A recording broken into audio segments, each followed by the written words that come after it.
अंबादास दानवे विधान परिषदेच्या विरोधी पक्षनेतेपदी असताना अधिवेशनात भर सभागृहामध्ये भाजप आमदार प्रसाद लाड यांना शिवीगाळ करत अंगावर धावून जाणारे ठाकरेंच्या शिवसेनेचे आक्रमक नेते।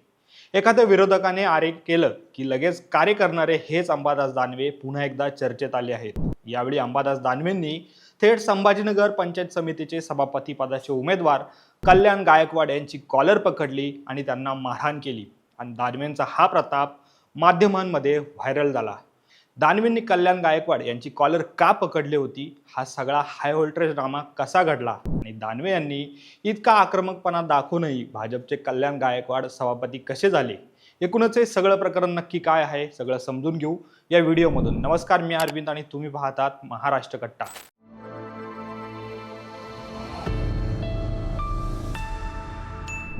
छत्रपती संभाजीनगरमध्ये मंगळवारी 10 मार्चला दुपारी 2 वाजता पंचायत समितीच्या सभापती पदासाठी आणि उपसभापती पदासाठी निवड प्रक्रिया पार पडणार होती।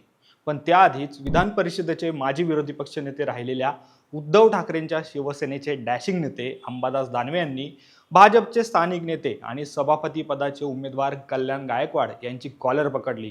यामुळे ठाकरेंच्या पक्षाचे कार्यकर्ते आणि भाजपचे कार्यकर्ते सुद्धा भिडले आणि काही काळ राजकीय वातावरण चांगलंच तापलं। पण हा राडा नेमका कशामुळे झाला होता, तर त्याचं झालं असं की संभाजीनगर पंचायत समितीवर भाजपला एकहाती सत्ता स्थापन करण्यासाठी आणि कल्याण गायकवाड यांना सभापती म्हणून निवडून आणण्यासाठी 20 पैकी 11 मतांची गरज होती। पण भाजपचे फक्त 7 सदस्य निवडून आले होते, तर शिंदेच्या शिवसेनेचे 6 सदस्य पंचायत समितीमध्ये निवडून आले होते आणि हे दोन्ही पक्ष महायुतीत एकत्र लढले नव्हते। त्यामुळे सभापती पद मिळवण्यासाठी भाजपला एकूण 4 जागांची गरज होती। पण इथे एक ट्विस्ट होता। उद्धव ठाकरेंच्या शिवसेनेचे 4 सदस्य निवडून आल्याने ठाकरेंचे सदस्य सभापती निवडणुकीत किंग मेकर ठरणार होते। त्यामुळे जो पक्ष ठाकरेंच्या सदस्याला उपसभापतीपद द्यायला तयार होईल त्यांना पाठिंबा देण्याची भूमिका ठाकरेंच्या शिवसेनेने घेतली होती। त्यामुळे येथे दोन्ही शिवसेना एकत्र येतील की काय अशी देखील परिस्थिती निर्माण झाली होती आणि त्यामुळेच सभापती पदाच्या निवडणुकीच्या पार्श्वभूमीवर फोडाफोडीचं राजकारण सुरू असल्याचा आरोप ठाकरे गटाचे नेते अंबादास दानवे यांनी केला।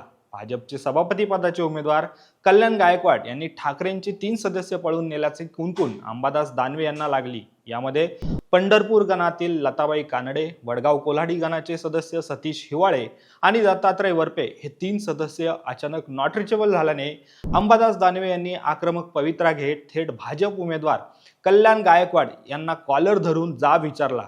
यानंतर दानवे यांनी माध्यमांना देखील प्रतिक्रिया दिली। यावेळी बोलताना ते म्हणाले की भाजपने पैशाचे आमिष दाखवून आणि धमकी देऊन आमचे सदस्य उचलून नेले आहेत। लोकशाहीचा गळा घोटणाऱ्यांना उत्तर देणं गरजेचं होतं, म्हणूनच मी भाजपचे उमेदवार कल्याण गायकवाड यांना पकडलं आणि त्यांच्या कानशिलात वाजवली। तर दानवे यांनी बोलताना असाही दावा केला की भाजपने केवळ आमचेच नाही तर शिंदेच्या शिवसेनेचे सदस्यही ताब्यात ठेवले आहेत आणि शिंदेच्या शिवसेनेतही अंतर्गत 2 गट पडले असल्याचं अंबादास दानवे यांनी माध्यमांना सांगितलं। त्याचबरोबर ही शिवसेना आहे हे लक्षात ठेवा असा इशाराही दानवे यांनी भाजपला दिला। तर आमच्या 3 सदस्यांनी पक्षाच्या भूमिकेशी प्रामाणिक राहावं, नाहीतर पक्षाला कठोर कारवाई करावी लागेल असं देखील दानवेंनी स्पष्ट केलं आणि पंचायत समिती कार्यालयाबाहेर ठिय्या मांडला। पण या राड्यानंतरही कल्याण गायकवाड यांची सभापतीपदी निवड झाली आणि याचं कारण म्हणजे ठाकरेंच्या शिवसेनेचे 3 सदस्य मतदानासाठी पोहोचलेच नाही। त्यामुळे सभापती होण्यासाठी लागणाऱ्या 11 मतांची संख्या 9 वर आली। तर शिंदेच्या शिवसेनेत सुद्धा 2 गट पडले होते। त्यामध्ये निवडून आलेल्या 6 सदस्यांपैकी 3 सदस्य हे पालकमंत्री संजय शिरसाट यांचे समर्थक होते, तर उरलेले 3 सदस्य खासदार संदीपान भुमरे यांचे समर्थक होते आणि भुमरे समर्थक सदस्य भाजपसोबत जाणार नाहीत, म्हणून ठाकरे गटाचे 4, भुमरे समर्थक 3 आणि प्रहारचा 1 सदस्य याने सभापती पदासाठी राष्ट्रवादी काँग्रेस पक्षाचे एकमेव सदस्य असणाऱ्या अनुराग शिंदे यांना पाठिंबा दिला होता। पण त्यांना 8 मतं मिळाली आणि बहुमत काही गाठता आलं नाही। त्यामुळेच कल्याण गायकवाड यांची सभापतीपदी निवड झाली। तर उपसभापतीपदी शिंदे सेनेचे बाळासाहेब घाडे यांचा 10 मतांनी विजय झाला। त्यामुळे अंबादास दानवे यांनी हाय व्होल्टेज ड्रामा करूनही काहीच उपयोग झाला नाही। उलट महायुतीच्या नेत्यांनी शेवटच्या क्षणी पडद्यामागे राजकीय खेळी करून दानवेंच्या गुंडगिरीला चांगलंच उत्तर दिलं। दरम्यान या सगळ्या प्रकरणावर तुम्हाला नक्की काय वाटतं हे कमेंट करून सांगा आणि असेच राजकीय व्हिडिओ पाहण्यासाठी आमच्या महाराष्ट्र कट्टाला तुम्ही नक्की सबस्क्राईब करा। धन्यवाद।